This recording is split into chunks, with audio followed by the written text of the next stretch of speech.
I have died once already in the cold, and I did not intend to do it twice. That was my first thought when I opened my eyes and found myself kneeling on the good rug in my mother's morning room, not lying in the ditch outside Thistlewood's east wall with frost forming in my hair. My fingers went to my pocket before my mind had finished catching up to the rest of me.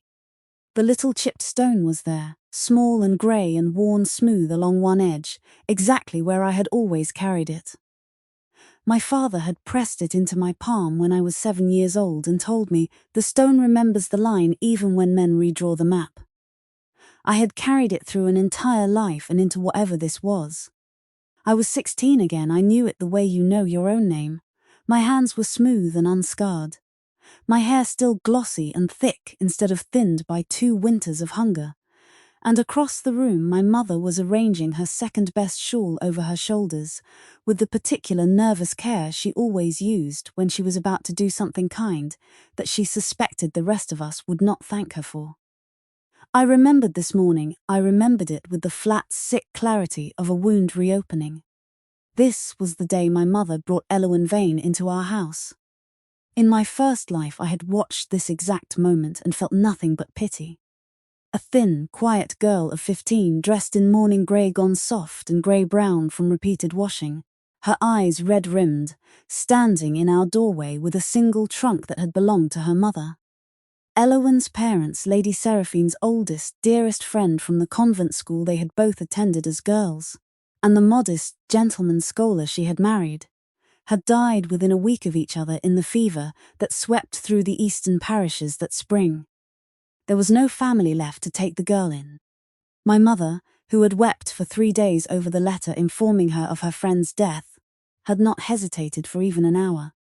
"She will live with us as one of our own," my mother had said that first time, in a voice thick with grief and resolve. Marguerite would have done the same for one of mine. I had believed her. Everyone had believed her. It had taken me 9 years in my first life to understand what I was looking at. Elowen Vane did not want a home. She wanted our home specifically, and she was patient enough to spend a decade building the case for taking it. It began so small I could not, even now, point to a single moment and say, there, that is where it started. A quiet comment to my mother about how strange it was that the Calder lands ran so much wider along the eastern hedgerow than the old maps in the county archives seemed to show. A gentle, wondering question to my father about whether the boundary stones near Thornbrook had always stood exactly where they stood now, or whether anyone had ever had them resurveyed. A soft, worried aside to my brother Corwin, once he was old enough to manage the estate ledgers, about a discrepancy in an old rent roll that probably meant nothing at all, she was sure. She only mentioned it because she cared. By the time I understood what all those small comments had been for in my first life, it was too late to undo any of it. I sat up straighter on the rug, my heart hammering, and forced my breathing to slow. I had time now that I had not had before. I intended to use every hour of it. My mother saw me watching the door and smiled. "Isolde, come and meet someone. Be gentle with her. She has had a very hard month." I remembered being gentle with her the first time. I intended to be gentle with her again. Gentleness had never been my mistake. Blindness had been my mistake, and blindness I did not intend to repeat. Elowen came through the door a moment later, exactly as I remembered her, small, pale. Her dark hair scraped back too severely for a girl of 15, her morning dress hanging loose on a frame that had not yet finished growing. She looked like exactly what she was supposed to look like, a grieving child with nowhere else to go. I rose and crossed the room and took both her cold hands in mine, the way I had done in my first life, because kindness to an orphaned girl cost me nothing, and I was not going to become cruel simply because I now knew what she would eventually do. "I am so sorry about your mother and father," I said, and meant it because whatever else as Elowen Vane became, she had genuinely lost her parents, and that grief at least had been real. "You will have a home here for as long as you need one." Her eyes, when they lifted to mine, were red-rimmed and wet, and I thought, watching far more closely than I ever had the first time, not quite as lost as the rest of her face wanted me to believe. I said nothing about that thought, not yet. Suspicion without proof was worth nothing at the Assize of the Marches. and I intended this time to arrive at the Assize of the Marches with proof. My hand found the little stone in my pocket again as I released hers, and I thought, the stone remembers the line even when men redraw the map, and I meant, this time to make sure the line was written down somewhere, no one could quietly redraw it either. My father, Lord Isolde Calder, held the eastern half of Thistlewood's river valley on a charter 200 years old, granted to the third Calder lord by the second Olden king for service in the border wars, back when the kingdom's eastern edge had been a contested wilderness instead of prosperous farmland. My mother's family had married into a smaller holding 2 valleys over. My brother Corwin, 4 years my senior, was the heir, steady and careful, and in my first life, utterly destroyed by what came for us. I had been betrothed since childhood to Sedmund Draycott, heir of the neighbouring House Draycott, whose lands marched along our eastern boundary at Thornbrook. It had been arranged by our fathers when I was 11 and Sedmund was 14. A sensible match meant to knit 2 friendly houses more closely together, and in my first life I had loved him slowly and thoroughly over the years of our growing acquaintance. The way you love someone you have simply always known you would marry. In my first life, Elowen Vane took 9 years to destroy all of it. She did not do it by stealing my father's love, the way I had half expected, watching her arrive the second time with a colder eye than the first. She was subtler than that, and crueler, because what she stole first was not affection but trust in paper. She let it be known, gently, sorrowfully, reluctantly, over years of careful small remarks, that she had begun to wonder, only wonder she would never presume to accuse, whether the Calder Charter's boundary had ever been quite what the family believed it to be. By the time I was 25, in my first life, Elowen had assembled, piece by piece, a case, old surveys that did not match the current boundary stones, a rent roll with an altered figure, a copy of the original charter in the Crown Cartulary that appeared, on close reading, to describe a smaller grant than the land my family actually held. She brought this case not to my father, whom she had spent a decade cultivating as a doting almost father, but to Sedmund's family, framed as a reluctant, heartbroken confession she could no longer in good conscience withhold from the family her foster sister was about to marry into. The Draycotts, believing they had been quietly defrauded of a strip of their own ancestral land for 2 centuries, broke the betrothal in outrage. My father, accused of holding stolen land under a forged extension of an honest charter, was hauled before the Assize of the Marches and very nearly lost his title entirely. My brother Corwin, who had managed the estate rolls for the past several years, was accused of having falsified the rent records to conceal the fraud and spent 11 months in the county jail awaiting trial before the charges were finally, quietly dropped for lack of proof, by which time the damage to our name was permanent. My mother, who had brought the viper into the house with her own loving hands, was never quite the same afterward. She died of a wasting grief 4 years later, having never fully recovered her standing among the women who had once called her a dear friend. I was cast out of my own betrothal, my own family's reputation in ruins, and 2 winters later I died of a lung fever in a charity almshouse on the road east, still clutching the little chipped boundary stone my father had given me, still believing, until the very end, that I had simply failed to notice the fraud in time. I had not failed to notice a fraud. There had been no fraud at all except the one Elowen Vane manufactured, page by page stone over 9 patient years. And at the very end of it, this was the part I turned over most carefully, the second time, lying awake at night with the stone warm in my closed fist.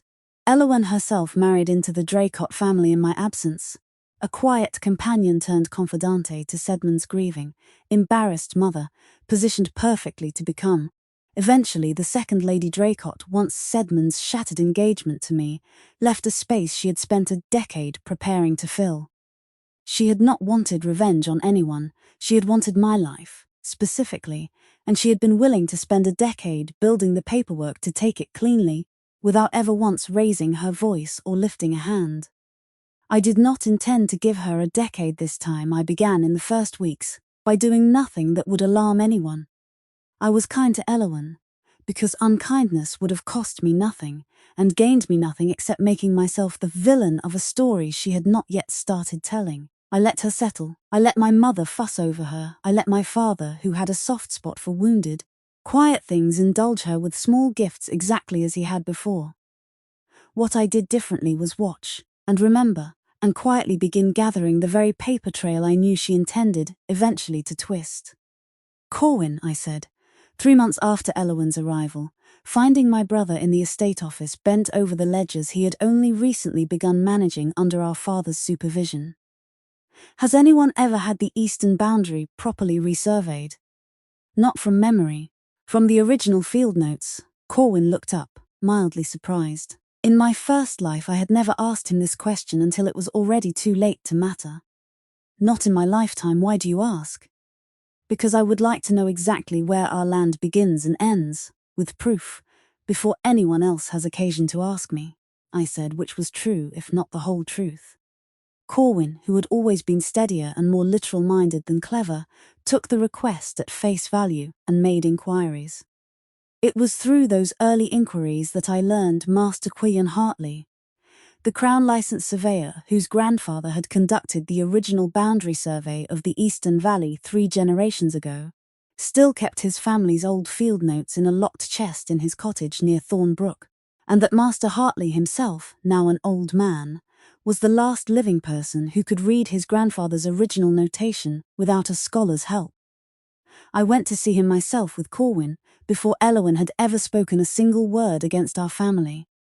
The Calder Charter, old Hartley said, squinting at the brittle pages by candlelight, running a finger down columns of numbers only he could fully interpret, grants the valley to the second bend of Thorn Brook and the ridge beyond it. That is precisely where the stones stand today. My grandfather set 6 of them with his own hands, and noted each one's position against the brook and against 2 fixed points on Draycott land that have not moved in 200 years, because they are the church tower at Milestone and the old oak at Cade's Rise. Neither of those has walked anywhere, my lady, whatever anyone tells you. Would you be willing to make a fair copy of these notes, Master Hartley? Witnessed and sealed, so that no one could later claim the original had been altered. He looked at me for a long moment, an old man reading something in a 16-year-old girl's face that he did not entirely understand yet respected anyway. You're asking me this a very long time before anyone has accused your family of anything, my lady. I would rather have the proof before I need it than after, I said. The way a sensible woman carries a lantern before dark falls, not after she has already lost the path. He made the copy. I did not yet know that day how much that single decision would matter. I only knew from a lifetime of hindsight I alone possessed that it would. Riding home with the sealed copy wrapped in oilcloth against my chest, I turned my father's old saying over again. The stone remembers the line even when men redraw the map, and understood, for the first time, that I was not merely repeating a family motto. I was building the proof that made it true. Elowen began her first small comment almost exactly on schedule, nearly a year into her residence with us, just as she had the first time. We were at supper, my mother fondly recounting some story of her own girlhood with Elowen's late mother, when Elowen said, softly, almost apologetically, "It's only I was looking at an old county map in your library the other day, my lady, purely out of interest in the history of the valley, and I noticed the boundary drawn there seemed to run somewhat differently than the stones do now. I'm sure it's nothing, old maps are so often wrong. In my first life I had said, oh, how curious, and thought no more of it, and let the seed she had just planted sit quietly in my mother's mind for years, gathering weight with every subsequent small remark, until by the time it bloomed into an actual accusation it felt, to everyone hearing it, like the natural conclusion of things they had half suspected all along. This time I set down my fork and said pleasantly, how strange. I had Master Hartley confirm the boundary myself last spring, actually, against his grandfather's original survey notes, properly witnessed and sealed copies, if you'd like to see them. The old maps in the library are decorative copies made for a Draycott wedding gift 40 years ago, I believe, and the artist who drew them was better at painting than at surveying. He put the ridge a full field's width in the wrong direction. Father's always meant to have it corrected. My father mildly, has he? I don't recall that, I told you last spring, father, when I asked Master Hartley to make the copies. You said it was a sensible thing to have on hand. I had, in fact, told no one but Corwin the true reason. But I had mentioned the copies existed to my father in passing as a minor household matter, exactly enough truth to make the larger claim sit comfortably. Elowen's face did not change at all. That, more than anything, told me how carefully she had trained herself. How thorough of you, she said warmly. I only mentioned it out of curiosity. I'm glad it's already settled. It was not settled. I could see it in the small, controlled stillness around her eyes. She had expected the seed to sit quietly for years, the way it had before. Instead, it had been answered, calmly and with paperwork within the same conversation, and she now knew that I had already begun watching the ground she meant to build on. I did not know yet whether she would abandon the scheme or simply become more careful. I found out within the year that she had chosen the second course.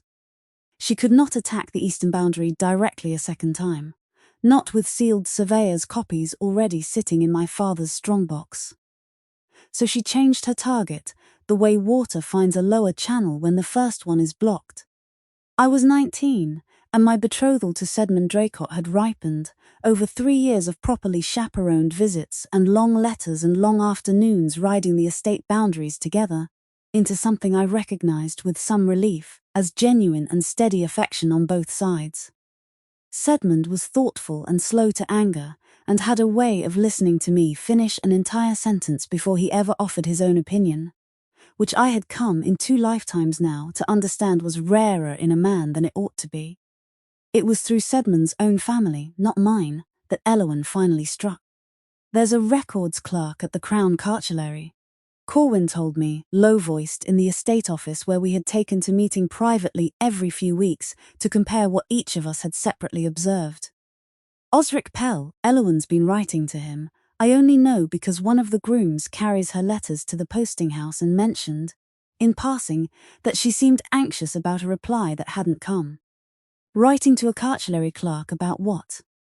I don't know yet, but the cartulary holds the Crown's own copy of every nobled charter in the kingdom, including ours. I felt the old dread settle over me, familiar as an old coat. In my first life, the fraudulent case Elowen eventually brought against us had rested, at its foundation, on a copy of our charter in the Crown Cartulary that appeared to describe a smaller grant than the land we held. A copy I had never thought to question, because who questions the Crown's own archive? She's going to try to alter the Cartulary's copy, I said. Not our copy, theirs if the Crown's own record shows a smaller boundary. No surveyor's notes we hold privately will matter, because we'll be the ones accused of holding an inflated private copy against the Crown's true one. Corwin stared at me. How could you possibly know that? I could not tell him the truth. I told him the truth I could afford to tell him instead. Because it's what I would do if I wanted to destroy a family's claim to their own land without ever forging a single document that anyone could trace back to me directly. Corrupt the original, and every honest copy in private hands becomes the forgery instead. We rode for the capital within the week, ostensibly to visit Sedmond's family and discuss wedding arrangements, and in truth to make discreet inquiries at the Crown Cartulary itself. The Cartulary's senior archivist, an elderly, meticulous woman named Dame Alice, allowed us to view the Calder Charter's Crown copy only after Corwin presented our father's seal and a formal request in his own hand. She unrolled it for us in a reading room lined with 100 years of other families' land grants, and I watched Corwin's face go pale as he read it. This says the second bend of Thornbrook, he said, not the ridge beyond it. It's missing the entire ridge grant. That's a third of the Eastern Valley. May I see the ink? Dame Alice, I asked. Not read the words, simply look at the ink and the parchment itself, against the other pages bound near it. She gave me a curious look but brought a magnifying lens without argument. The rest of the charter book pages granted and copied at the same time, 200 years ago, under the same king's seal, had the soft, even brown of very old iron-gall ink faded uniformly with age. The final clause of our charter, the clause describing the ridge grant that Elowen's case would depend on omitting, sat on a single leaf whose ink was very slightly darker, very slightly more blue-black than every page around it. "This page was replaced," I said. "Recently, whoever did it matched the hand well enough to fool a casual reading, but not well enough to fool ink that's had 200 years to fade and a fresh page that hasn't." Dame Alice, to her enormous credit, did not defend her archive's honor over the evidence in front of her.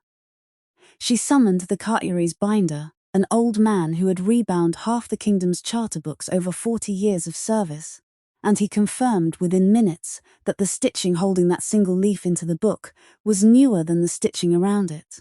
Newer by, he estimated, perhaps 2 years. 2 years, almost exactly since Elowen had begun writing to Clerk Osric Pell. Clerk Pell, when quietly confronted by Dame Alice and a cartulary law officer, rather than by us directly, I had learned enough, by my second life, to know that the accusation needed to come from the Crown's own authority, not from the family who stood to benefit from disproving it, or it would look exactly like what Elowen had once made my family look like, confessed within a single afternoon of questioning.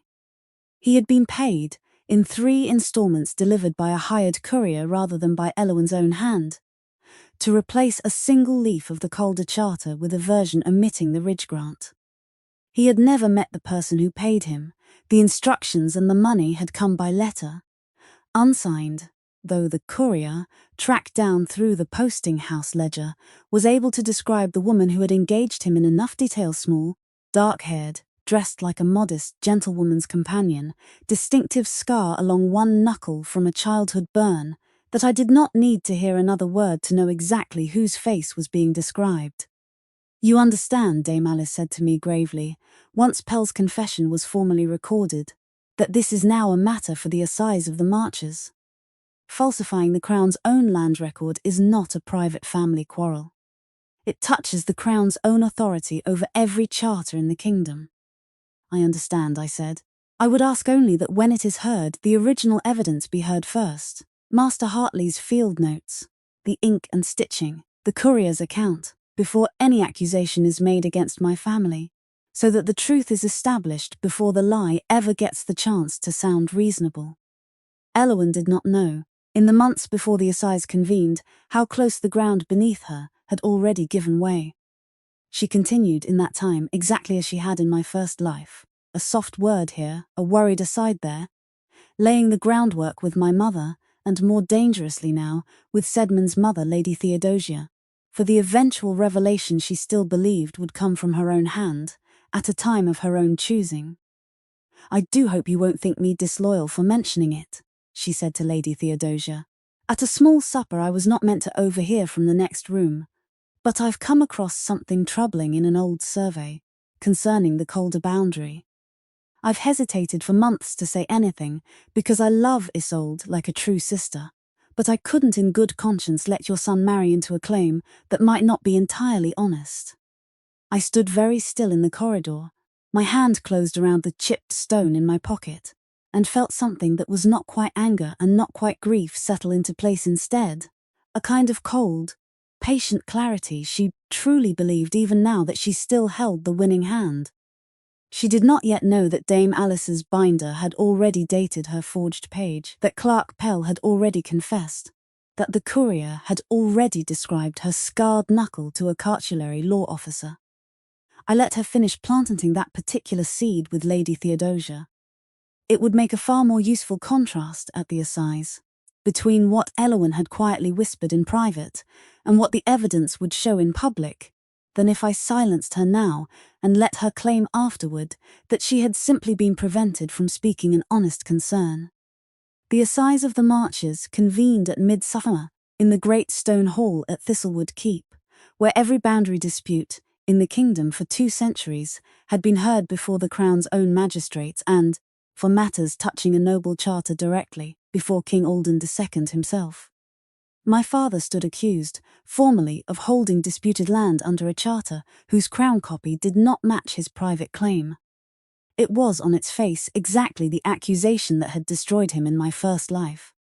This time, my family did not stand there defending against a slow accumulation of gossip and half-proof. We stood there with Master Hartley's witnessed field notes, with Dame Alice's own testimony about the ink and stitching, with the cartgery binder's professional judgment about the age of the thread, and with Clerk Osric Pell himself, brought before the Assize under guard, to confess in his own voice exactly what he had done and for whom.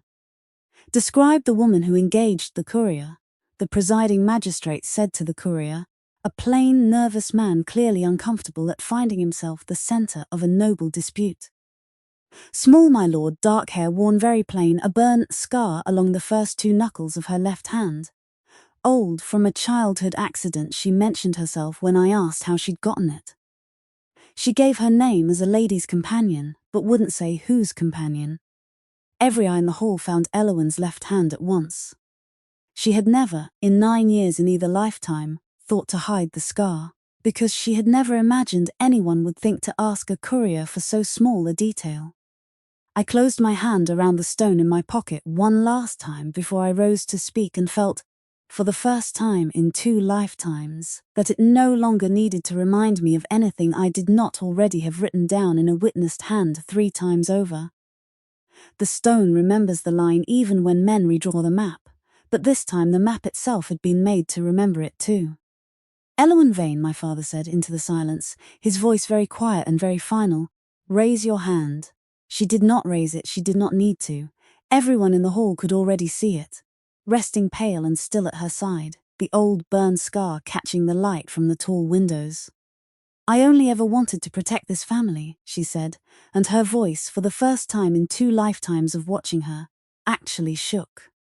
You wanted my family's name and my betrothed's family's trust, I said. And you were prepared to take both by having a page cut out of the Crown's own archive. I loved you as a sister for 9 years the first time I lived through this. I have spent this entire second life watching you build the same case again, stone by stone, and I find I no longer need to guess at what you wanted, because a courier's memory of a burn scar has already told the whole hall. Clerk Osric Pell was stripped of his position and sentenced to 5 years' labour on the Crown's roadworks. His confession and cooperation weighed against the severity of tampering with the Royal Archive itself. Elowen Vane, found to have orchestrated the forgery, though she had never touched the page herself, was sentenced by King Alden II not to execution, which the letter of the law technically permitted for defrauding the Crown's own record, nor to simple exile, which would have let her vanish and begin the same patient work somewhere else under a different name. She was sentenced instead to enter the Sisterhood of St. Merrin at the kingdom's western edge, a strict and distant order given to silence and labour, for the remainder of her natural life, under the Crown's own supervision, so that whatever grievance had first curdled into this decade of patient fraud would have the rest of her years to be examined, by better authorities than a courtroom, rather than the freedom to be turned into someone else's ruin. She lost her parents at 15, my mother said afterward, quietly, to no one in particular, standing at the tall window of our own hall with her hands folded very tightly together. I keep trying to understand how grief becomes this. I don't think it was only grief, Mother, I said, and did not say the rest of what I had come to believe in 2 lifetimes of watching Elowen Vane, that some people, given a genuine wound, choose to heal it, and some people, given the same wound, choose instead to make a project of it. And that the difference is not one my mother's kindness could ever have been expected to see coming.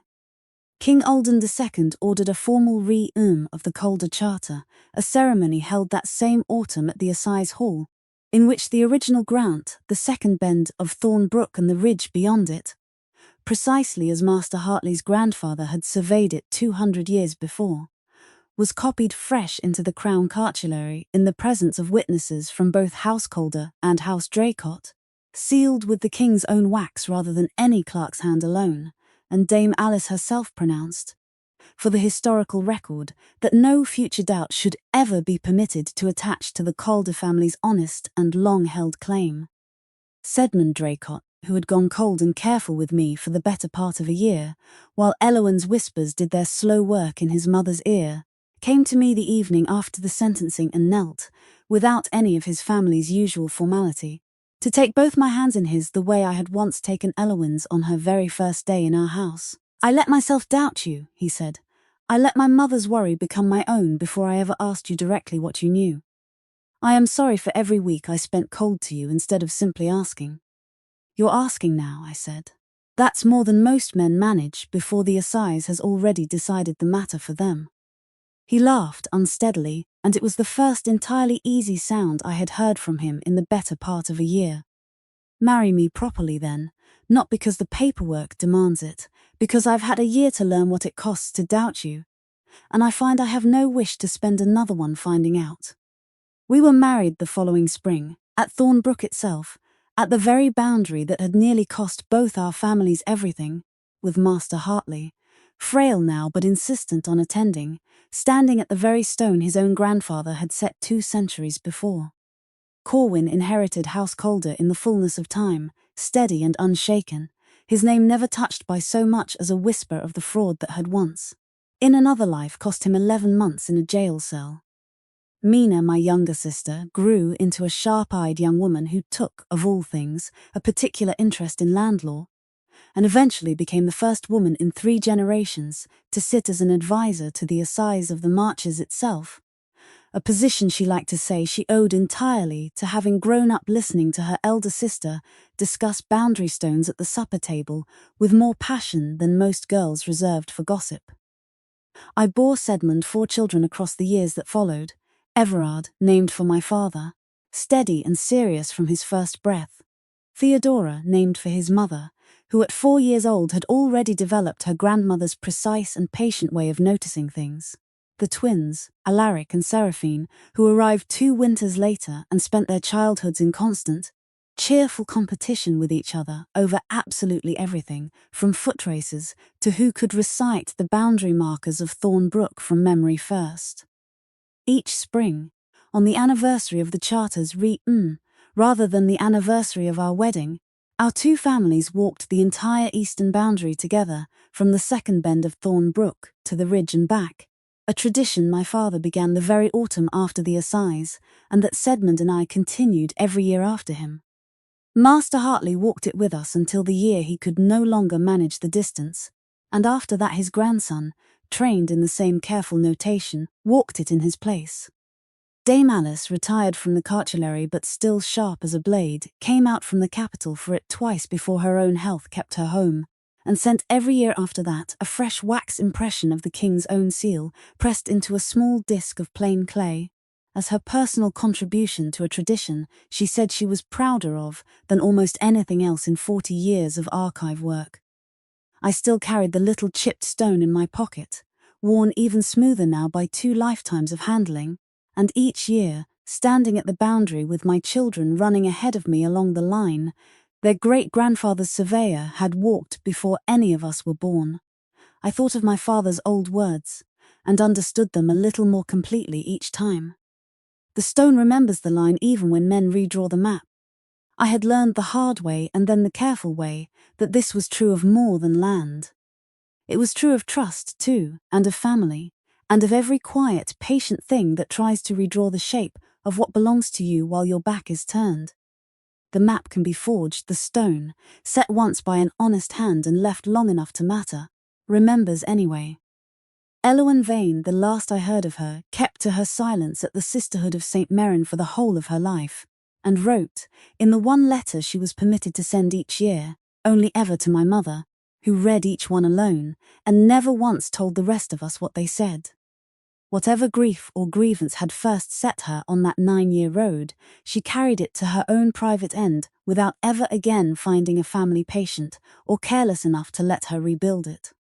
I did not forgive her, exactly, but I had learned by the time my own children were old enough to ask why we walked the boundary every spring instead of simply trusting the maps, that some stories end not with forgiveness but with the line finally, permanently, correctly redrawn.